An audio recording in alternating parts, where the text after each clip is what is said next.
hvala etnogrupi Gergina. Čuli ste dve pesme upravo sa duple long playke Vlaška Bisernica. Zaista je Bisernica u pravom smislu i nadam se da je etnogrupa dočarala lepotu pesama koje je Slobodan Domaćinović, sa kojima je uveseljavao narod na mnogobrojnim proslavama na svetkovinama. Inače, što se tiče njegovog opusa, on nije pevao samo vlaške pesme, on je pevao i srpske, pevao je makedonske, znači imao je toliko širok dijapazon pesama da retko koji mladi pevač može time da se pohvali. Seća se da sam ga u stvari on je nesebično volio da pomaže ovim mladim pevačima. I seća se da je pomagao, ja ne znam kako se zove ta pevačica, jedna pesma Bombonjera. I ja rekao jednom slovo, rekao, kako se zove? Pa ne znam ko. I ja rekao, ti si toliko poznat pevač, ti imaš toliki renome, pa evo ja sam hteo da je pomognem, ali slobo taj naziv Bombonjera, bolje da je neki naziv, tu ješ Mandruca meri, tako ne, tu ješ Bombonjeram ja. Ali on je takav bio, znači bio je širokog srca, vole da te mlade pevače pomogne. Znam da je on i preporučivao neke koje bi zvali na našem festivalu, govorio im koje pesmu da pevaju, jer ako pogledate, evo ja od drugog festivala mi imamo, znači, takmičarsko veče. Mladi harmonikaši uglavnom sviraju Kola Božinovića, a mladi muzičari uglavnom njegove pesme, mada se ne odluči na te teške pesme, neke lagani, jer zaista takav pevač se ne rađa više. Mi smo početkom prošle godine došli na ideju da odamo još jednu počast našem velikanu vlaške muzike, da snimimo, znači, instrumentalnu verziju njegovih pesama po našem izboru. Naravno, na koga drugog bi se dogovorio sa našim harmonikašem Jovicom Miljkovićem, koji je po meni najveći sledbenik muziciranja Slobodana Božinovića. Svi oni idu u neku, da ne kažem, rumunizaciju, još neke nazive, neću ovde sada koristim.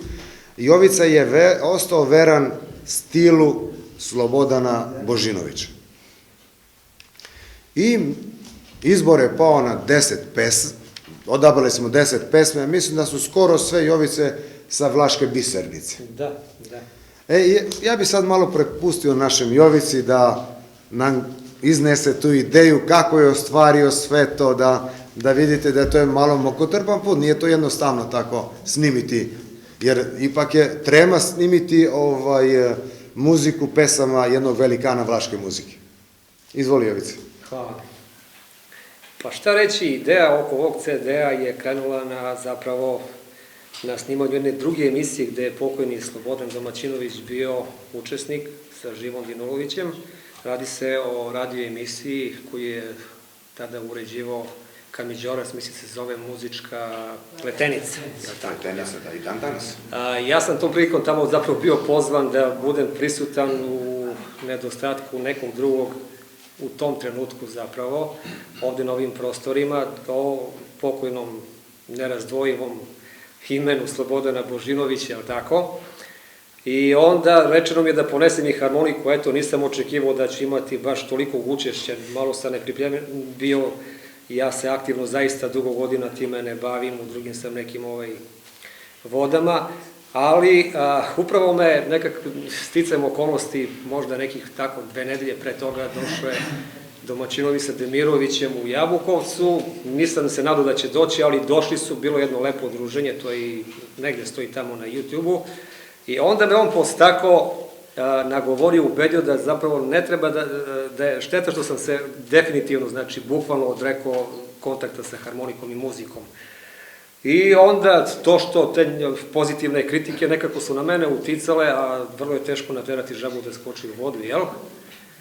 Bilo mi je teško što sam morao da se odreknem i onda je to tako krenulo i veoma brzo, već negde mislim da je to bilo u septembru, ovo je tako ispalo to snimanje.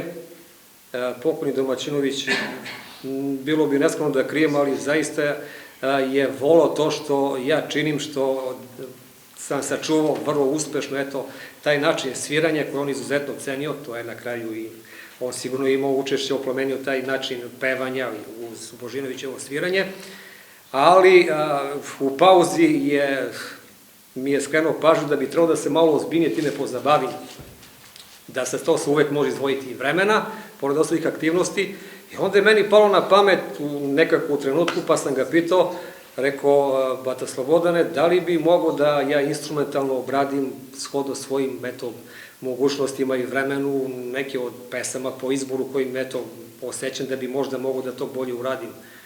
On je na trenutak stao i rekao, pa što me tako nešto uopšte i pitaš, ti znaš da koliko te volim i koliko si mi drag, možeš po izboru sve što želiš da čini sa mojim pesama, unapred znajući da nećeš ništa nakaradno učiniti, da to nećeš devalvirati, da ćeš to vrlo izvorno preneti. I onda mi je to nekako ostao neki amanet, nažalost nisam bio u mogućnosti, imali smo smrtni slučaj u familiji, tast je preminuo, to je bilo u planu da se radi za festival koji je bio njemu, tako je. Posvećen. Tako, ali eto, to se prolongiralo i možda i sudbina tako htela da bude i dobro je, znači, s time se ne završava priča sa Slobodanom Domaćinovićem, znači priča i dalje ide, on i dalje živi, živeće dok živi ova muzika koju on stvorio.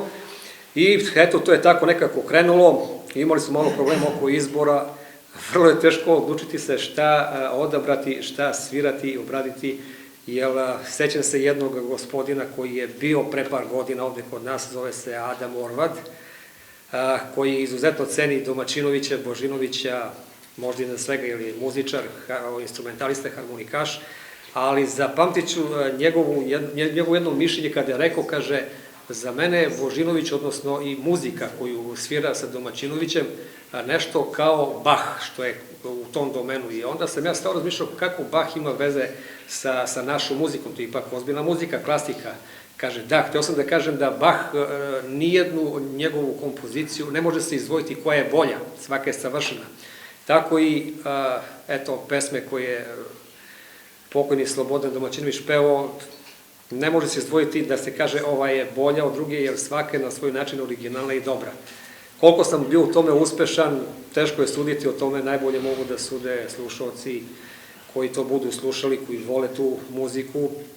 Nadam se da sam uspeo da obradim shodno tehničkim mogućnostima, muzičkom nekom znanju, osjećanjima, ali bilo mi je zadovoljstvo i mogu slobodno da kažem pred svima da sam ispunio dato obećanje i da mi je srce lakše što sam to ostvario. Žao mi je što nije to doživeo, sigurno ga obradao bi ga sigurno čim je rekao da to može bez problema, znači nema nikakvih smetnje da se obradi, sigurno bi ga radilo da čuje instrumentalnu obradu. Šta drugo više reći o Domaćinoviću što nije rečeno, u stvari uvek se može nešto novo reći, ali to bi ga i zaslužno uvek samo veličalo i kao čoveka i kao muzičara. Toliko, hvala vam. Hvala Jovice. Ovaj kompakt disk je 40. po redu u našoj muzičkoj produkciji. Znači, naziv je Vjesurlji la Cântecele Slobodan Domaćinović. Znači, na CD-u ima 10 pesama. Mislim da su sve sa Bisernice, Fagolje frunza rotata, gdje parče napisan je na jabokovačkom dijalektu. Mi ovde kažemo djepartija, oni kažu, mislim da se i u Mihajlovcu djeparče. Tako, djeparče. Tako. Djeparče, dajko djeparče, Pădurice vjerdje, Šiđar fi cumva să mor. To je sa ranije, možda druga singlica, nisam siguran. Tako. Mândro când ne întâlnim, îmbătrânești și îmi pare rău, ăla e greu cântec, la casa din ulițoară, vântul e mai furtunat, to, šta da kažem, pentru dajka de la moară i firaj mândro tu să fii. Zaista što kaže Jovica, teško je se odlučiti koje pesme napraviti uži izbor, jer zaista toliko lepih pesama ima da, ali eto, to je bio izbor. Ako Bog da zdravlje i sreće, možda bude i nastavit ćemo broj 2, naravno.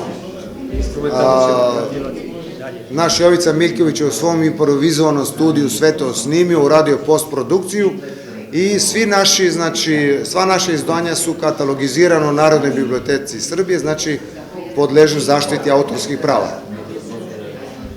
Ja vam se još jednom zahvaljujem što ste bili i ove večeri sa nama na promociji. Mislim da će to biti jedan dragulj u našoj muzičkoj produkciji. Zahvaljujem se svima vama, a posebno sam hteo da se zahvalim Bobi Domaćinović i u prvih 10 izdanja